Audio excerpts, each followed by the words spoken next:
Assalamualaikum warahmatullahi wabarakatuh.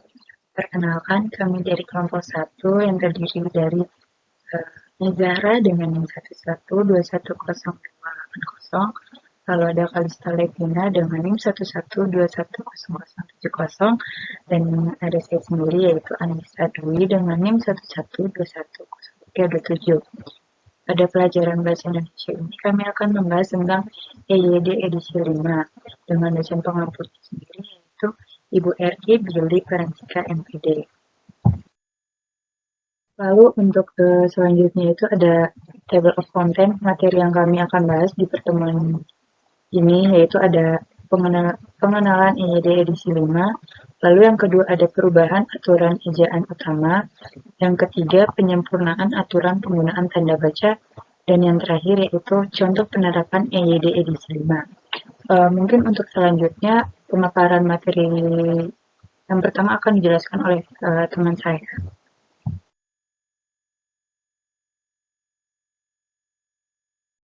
Saya Mizara Hairani Zunisa dengan NIM 11210280 akan menjelaskan terkait pengenalan EYD edisi 5. Perubahan dalam EYD atau dalam singkatan ejaan yang disempurnakan dari edisi sebelumnya ke edisi terbaru biasanya didasarkan pada beberapa faktor, seperti perkembangan bahasa, kebutuhan pengguna, konsistensi, dan kesesuaian dengan tata bahasa yang lebih baik. Apa saja yang melatar belakangi perubahan EYD? Latar belakang perubahan EYD dari edisi sebelumnya dapat dijelaskan sebagai berikut. Yang pertama itu ada perkembangan bahasa. Maksudnya di sini yaitu bahasa Indonesia terus mengalami perkembangan baik dari segi kosakata maupun tata bahasa. Perubahan EYD bertujuan untuk mencerminkan perkembangan tersebut agar tetap relevan dengan kebutuhan komunikasi saat ini. Yang kedua itu ada kesesuaian dengan tata bahasa. EYD edisi terbaru biasanya disempurnakan berdasarkan tata bahasa yang lebih baik dan sesuai dengan norma-norma bahasa yang berlaku. Ini termasuk penyesuaian aturan ejaan, tata penulisan, dan penggunaan kata-kata. Yang ketiga itu ada konsistensi dan keseragaman. Maksudnya yaitu perubahan EYD juga dapat dilakukan untuk meningkatkan konsistensi dan keseragaman dalam penulisan. Hal ini itu bertujuan untuk memudahkan pembaca dalam memahami teks dan mengurangi kebingungan terkait variasi ejaan yang tidak konsisten.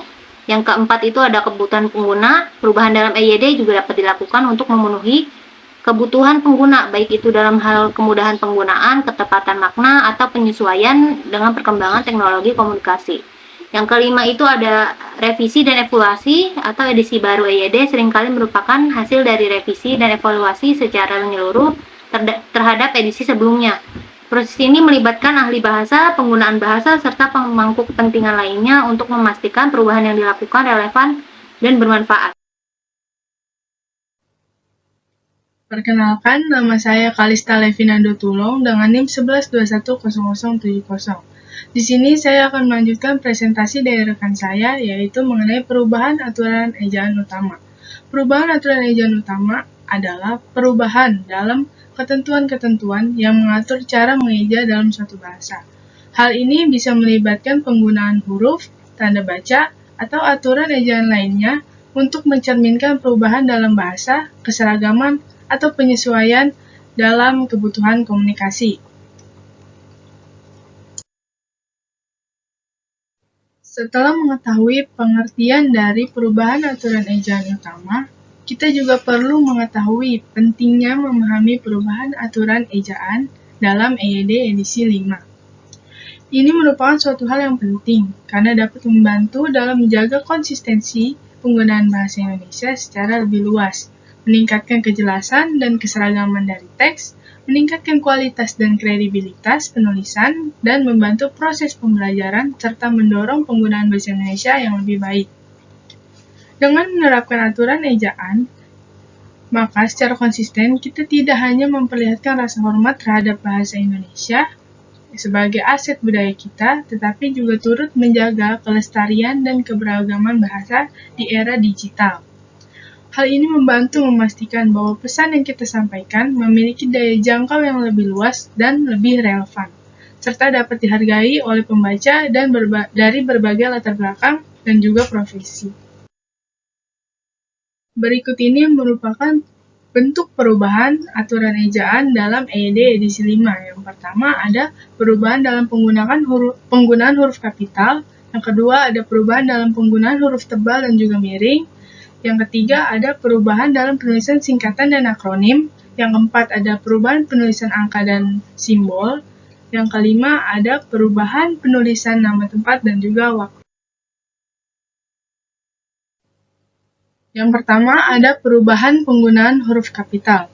Penyempurnaan atau penggunaan huruf kapital dalam EYD edisi 5 merupakan suatu hal yang penting karena dapat memberikan penekanan, mengidentifikasi kata-kata khusus, menandai awal kalimat atau judul, dan menghormati kepentingan budaya tertentu atau lembaga tertentu.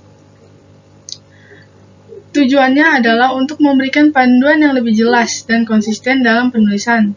Aturan tersebut menekankan penggunaan huruf kapital hanya pada kata-kata yang memang memerlukan. Penulisan dengan huruf besar seperti nama diri, nama tempat, judul, dan gelar. Hal ini membantu menghindari kebingungan dan kesalahan dalam penulisan serta memperkuat penggunaan huruf kapital dalam konteks yang sesuai dan benar. Juga membantu dalam pemahaman dan keterbacaan teks serta menunjukkan penghormatan terhadap kepentingan yang disebutkan dalam teks tersebut. Contohnya di sini adalah contoh penggunaan huruf kapital untuk judul, nama lembaga, gelar, dan sebagainya. Sebagai ilustrasi ada judul buku, misalnya adalah Pulau yang Hilang. Di sini huruf P dibuat besar karena menggambarkan judul, dan hilang dibuat besar karena hilang itu memberikan penekanan terhadap kata khusus, yaitu hilang. Pulau yang hilang, maka pulau dan hilang menggunakan huruf kapital. Lalu selanjutnya adalah gelar Profesor John Doe. Gelar di sini adalah profesor, maka huruf P pada kata profesor juga menggunakan huruf kapital. Selanjutnya, pembahasan yang kedua adalah tentang perubahan penggunaan huruf tebal dan miring. Penggunaan huruf tebal dan huruf miring pada EYD edisi 5 bertujuan untuk memberikan panduan yang lebih jelas dalam menekankan kata atau frasa tertentu dalam tulisan. Penggunaan huruf tebal biasanya digunakan untuk menyoroti kata atau frasa yang ingin disorot secara visual. Sedangkan untuk penggunaan huruf miring sering digunakan untuk menunjukkan bahwa kata atau frasa tersebut diambil dari bahasa asing atau digunakan dalam konteks khusus. Terkadang, penggunaan huruf tebal dan huruf miring juga digunakan sebagai gaya atau estetika. Maka, untuk menambahkan variasi visual dalam sebuah teks bacaan. Dengan pembaruan ini, penulis dapat mengkomunikasikan pesan mereka dengan lebih efektif dan meminimalkan kebingungan pembaca tentang arti dan maksud yang ingin disampaikan. Jadi, secara singkatnya, penggunaan huruf tebal dan huruf miring terdapat 4 fungsi, yaitu sebagai penekanan, yang kedua sebagai pembeda, yang ketiga sebagai gaya dan estetika, yang keempat menandai istilah atau konsep yang penting. Untuk contohnya, di sini penggunaan huruf tebal pada kata pentingnya pemahaman akan aturan ejaan yang baru dalam EYD edisi 5 tidak boleh diabaikan. Pemahaman di sini merupakan kata penting atau kata kunci dalam kalimat tersebut, maka penggunaan huruf tebal pada kata pemahaman dapat digunakan. Lalu penggunaan huruf miring, contohnya adalah dia memberikan sebuah briefing tentang proyek tersebut kepada tim. Briefing di sini merupakan kata dari bahasa asing, sehingga penggunaan huruf miring dapat digunakan untuk memperjelas konsep kalimat tersebut.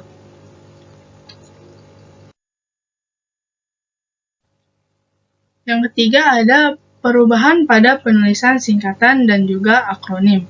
Penyesuaian atau penyempurnaan pada penulisan singkatan dan juga akronim pada EYD edisi 5 memiliki tujuan untuk memberikan panduan yang lebih jelas dan juga lebih konsisten dalam penggunaan singkatan serta akronim dalam tulisan bahasa Indonesia.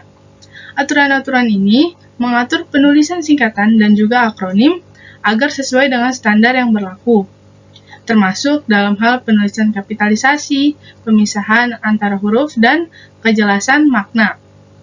Dengan penyesuaian ini, pembaca dapat dengan mudah memahami dan mengidentifikasi singkatan dari akronim yang digunakan dalam tulisan, sehingga meminimalkan risiko kesalahpahaman atau ambiguisasi dan meningkatkan kejelasan pesan yang ingin disampaikan. Contohnya di sini adalah Penulisan singkatan yang konsisten dan jelas dalam teks adalah pada KTP, yang merupakan singkatan dari Kartu Tanda Penduduk.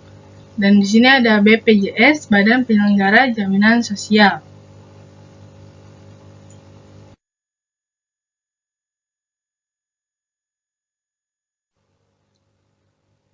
Yang keempat ada penulisan angka dan juga simbol. Pembaruan aturan penulisan angka dan juga simbol dalam EYD edisi 5 bertujuan untuk memberikan panduan dalam penggunaan angka dan juga simbol dalam tulisan bahasa Indonesia. Aturan ini terkhusus mengatur penulisan angka Romawi, penulisan tanda persen, penggunaan tanda dolar, serta pemisahan digit angka. Dengan pembaruan ini, pembaca akan dapat dengan mudah memahami dan mengidentifikasi angka dan simbol yang digunakan dalam sebuah tulisan bahasa Indonesia, sehingga meminimalkan resiko kebingungan dan meningkatkan kejelasan pesan yang disampaikan. Contohnya adalah penggunaan angka Romawi, tanda persen, dan tanda dolar. Di sini contohnya ada tanggal 8 Desember menggunakan angka Romawi 50% dan juga $100.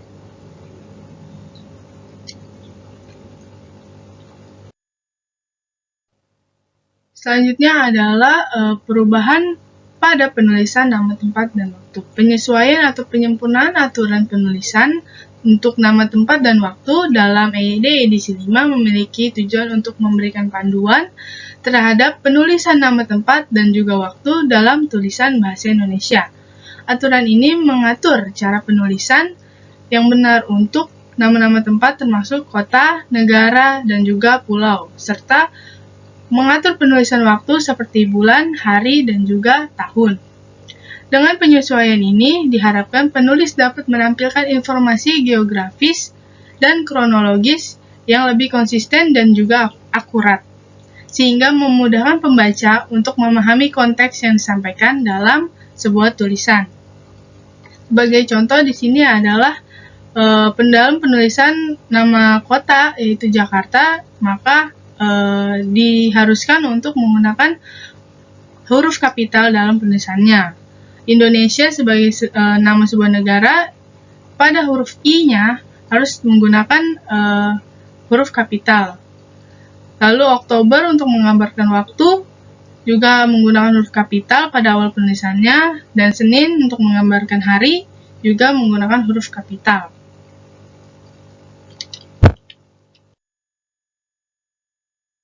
Baik, di sini saya akan melanjutkan presentasi dari teman saya, yaitu pembahasan selanjutnya tentang penyempurnaan aturan penggunaan tanda baca.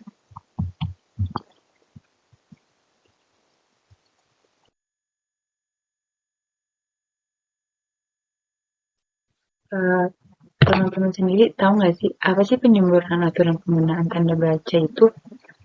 Jadi gini, penyempurnaan aturan penggunaan tanda baca itu merupakan proses memperbaiki atau meningkatkan pedoman atau ketentuan yang mengatur penggunaan tanda baca dalam penulisan.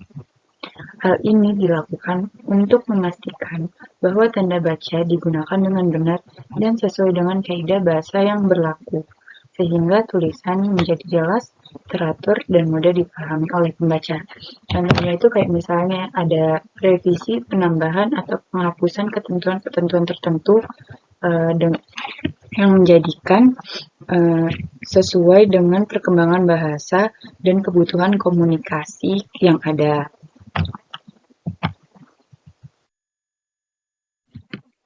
Untuk yang selanjutnya itu ada macam-macam aturan penggunaan tanda baca. Tanda baca memainkan peran penting dalam penulisan untuk memberikan struktur dan makna yang tepat dalam kalimat, yang diantara lain yaitu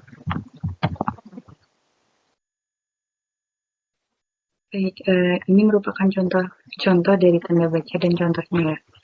Lalu, namun sebelum membahas tanda baca dan contohnya ini, saya ingin memberitahukan bahwa tanda baca merupakan simbol atau tanda yang digunakan dalam penulisan untuk memberikan petunjuk atau mempengaruhi intonasi, artikulasi, dan makna suatu teks.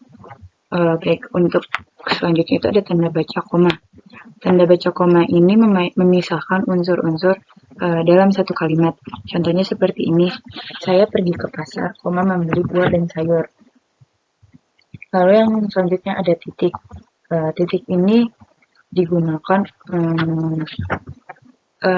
menandai suatu akhir kalimat yang berupa pernyataan atau penjelasan. Seperti contohnya itu ada, dia adalah teman saya, berarti itu suatu penjelasan. Lalu ada tanda seru.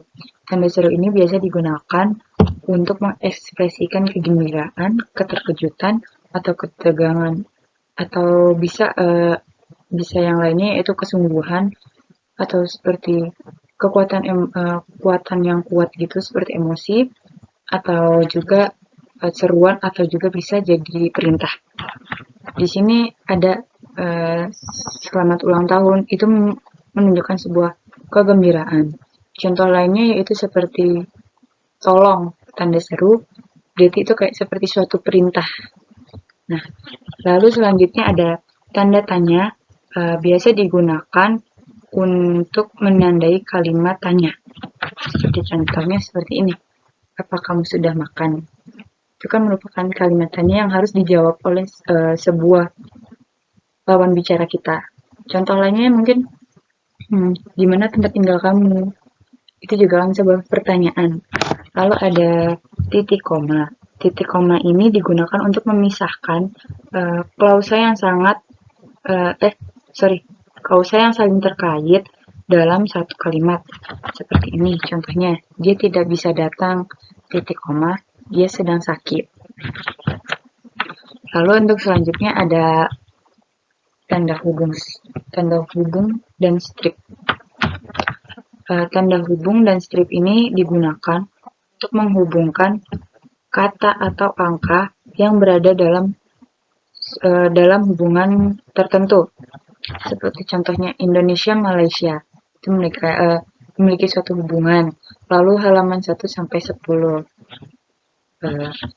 Untuk selanjutnya yaitu tanda kutip. Tanda kutip ini digunakan untuk menandai kutipan langsung atau penggunaan kata-kata yang dikutip. Seperti contohnya yaitu dia berkata, saya akan pergi ke Jakarta. Dia yang berkata, bukan saya yang berkata. Tapi mungkin penyampaian yang disampaikan oleh orang lain. Lalu selanjutnya itu ada tanda kurung. Tanda kurung ini digunakan untuk menyisipkan informasi, tambahan, atau penjelasan. Seperti contohnya yaitu Pangeran Diponegoro buka kurung 1785 strip 1855 tutup kurung adalah salah satu pahlawan nasional Indonesia. Mungkin contoh gampangannya seperti nama kita, terus belakangnya buka kurung itu nomor telepon kita. Lalu selanjutnya itu ada tanda elipsis atau titik-titik itu ya. Itu digunakan untuk menyatakan menyatakan penjedaan dalam percakapan atau tulisan, atau untuk menghilangkan bagian dari kutipan yang tidak relevan. Yaitu contohnya, dia pikir sejenak, titik-titik, lalu menjawab pernyataan itu. Seperti ada penjedaannya, dia sedang berpikir titik-titik, lalu menjawab pertanyaan itu. Lalu yang terakhir itu ada tanda penghubung panjang. Seperti strip namun lebih panjang. Itu digunakan untuk memisahkan bagian-bagian dalam kalimat yang terkait. Seperti contohnya yaitu dia adalah penulis terkenal, lalu tanda penghubung panjangnya karyanya banyak dibaca oleh orang-orang. Itu merupakan macam-macam aturan penggunaan tanda baca.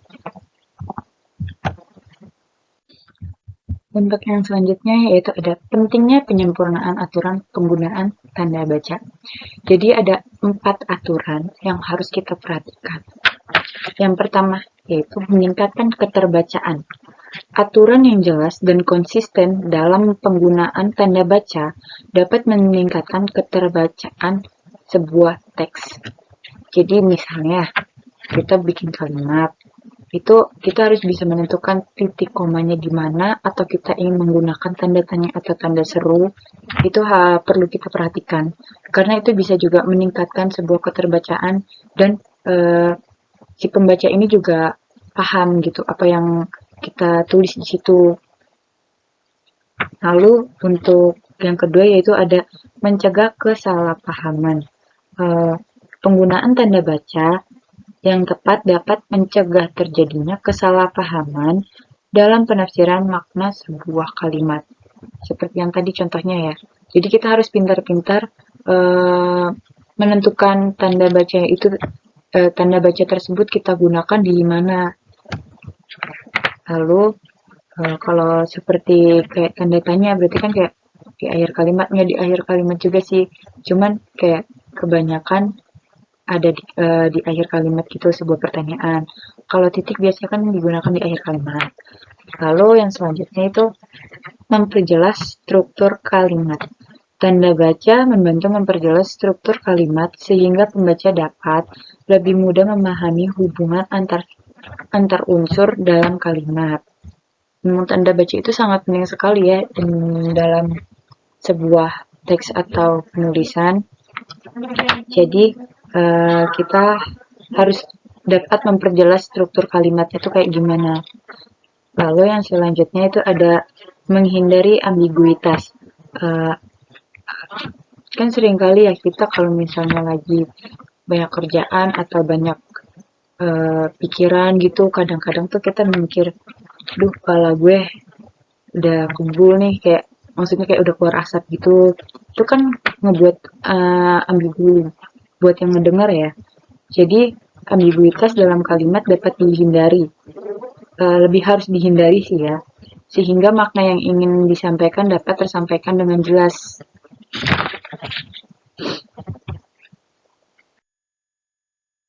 Lalu yang selanjutnya itu ada strategi penyempurnaan aturan penggunaan tanda baca. Di sini ada penyusunan panduan. Apa sih penyusunan panduan itu?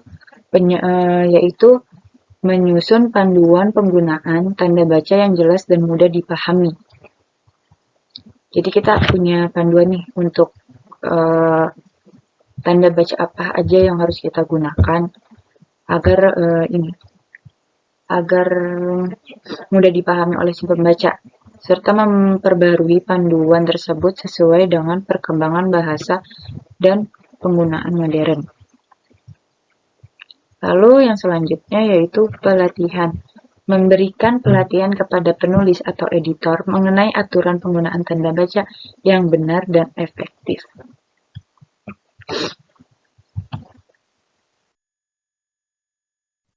Masih di strategi penyempurnaan aturan penggunaan tanda baca, yang ketiga ya, yaitu ada penilaian teks.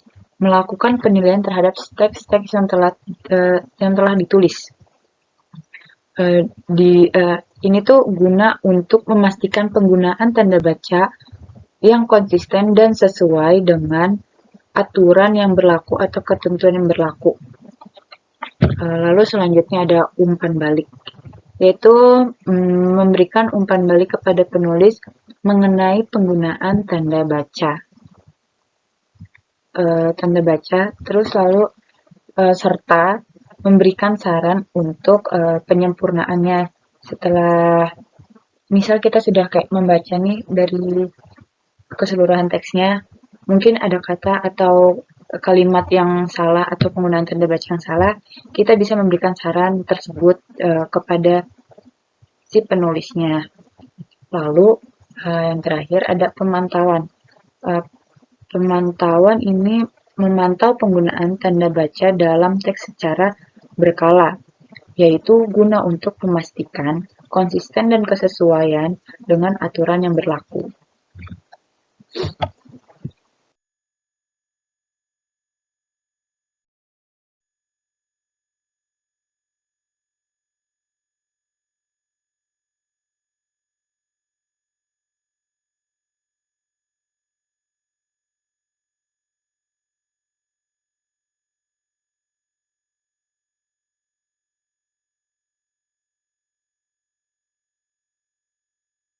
Selanjutnya saya akan menjelaskan contoh perubahan EYD edisi lama menjadi edisi 5.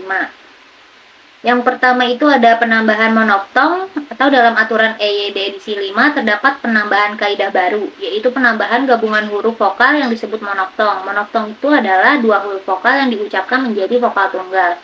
Monoftong dalam bahasa Indonesia dilambangkan dengan gabungan huruf vokal E dan U atau disebutnya E. Contohnya itu seperti eri, sedati, dan sade. Dan yang kedua itu ada contohnya itu bentuk terikat maha. Semula aturan penulisan kata terikat maha dapat dipisah dan digabung tergantung pada syarat dan ketentuannya. Pada EYD edisi 5, bentuk terikat maha dan kata dasar atau kata berimbuhan yang mengacu pada nama atau sifat Tuhan ditulis terpisah dengan awal kapital sebagai penghususan. Contohnya itu seperti Yang Maha Esa, Tuhan Yang Maha Kuasa, Yang Maha Pengasih, dan lain-lain. Lalu yang ketiga itu ada perubahan redaksi dipakai. Terdapat aturan baru mengenai redaksi dipakai yang pada penggunaan tanda baca titik. Pada aturan sebelumnya, redaksi yang digunakan adalah tanda titik dipakai pada kalimat pernyataan. Pada EYD edisi 5, redaksi tersebut diubah menjadi tanda titik digunakan pada akhir kalimat pernyataan. Yang keempat itu ada pemindahan kaidah. EYD edisi 5 ini juga mengatur soal pemindahan kaidah tentang penulisan unsur serapan. Misalnya dalam akhiran kata I dan C dalam Inggris atau ish dalam Belanda terserap dalam imbuhan IK. Contohnya itu seperti elektronik menjadi elektronik dengan huruf belakang I dan K, kemudian balistik menjadi balistik. Lalu yang kelima itu ada penghapusan tata cara penulisan rujukan dan kutipan. EYD edisi sebelumnya memuat kaidah pemakaian tanda titik dalam daftar pustaka di antara nama penulis, tahun, judul tulisan, dan tempat terbit. Kini kaidah tersebut dihapus sehingga tidak lagi diatur dalam ejaan, tetapi akan dimasukkan ke dalam pedoman teknis penulisan karya ilmiah. Yang keenam itu ada perubahan contoh. Terdapat penambahan dan perubahan contoh pada kaidah penulisan unsur serapan, yaitu CH yang dilafalkan atau S-nya menjadi S. Dengan dua contoh menjadi gabungan huruf CH yang dilafalkan S atau S-nya menjadi S. Dengan dua contoh berbeda dan satu contoh yang sama serta ditambahkan dengan cara pelafalannya. Saja dengan adanya perubahan EYD edisi 5 ini memberikan dampak terhadap dunia tulis menulis. Nah, salah satunya itu ada satu itu perubahan EYD dapat membawa keseragaman dan konsistensi dalam penulisan. Hal ini dapat memudahkan pembaca dalam memahami teks dan mengurangi kebingungan terkait variasi ejaan yang tidak konsisten. Yang kedua itu perubahan EYD seringkali mencakup penyesuaian istilah dan kosakata dengan perkembangan ilmu pengetahuan, teknologi, dan budaya. Hal ini dapat memperkaya bahasa Indonesia dan memungkinkan penulis untuk lebih akurat dalam menyampaikan informasi. Yang ketiga itu dengan adanya perubahan EYD yang memperjelas aturan ejaan dan tata bahasa, komunikasi dalam bentuk tulisan dapat menjadi lebih efektif dan efisien. Yang keempat itu dengan adanya perubahan EYD yang bertujuan untuk meningkatkan kejelasan dan konsistenan tulisan, diharapkan kualitas tulisan dalam bahasa Indonesia juga dapat meningkat. Sekian penjelasan dari saya. Selanjutnya saya silakan kepada moderator Anissa Dwi. Terima kasih.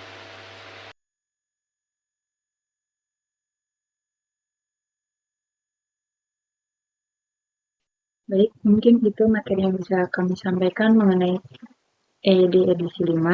Mungkin dari teman-teman ada yang ingin ditanyakan atau ada yang kurang jelas bisa ditanyakan. Untuk itu kurang lebihnya kami mohon maaf. Wassalamualaikum warahmatullahi wabarakatuh.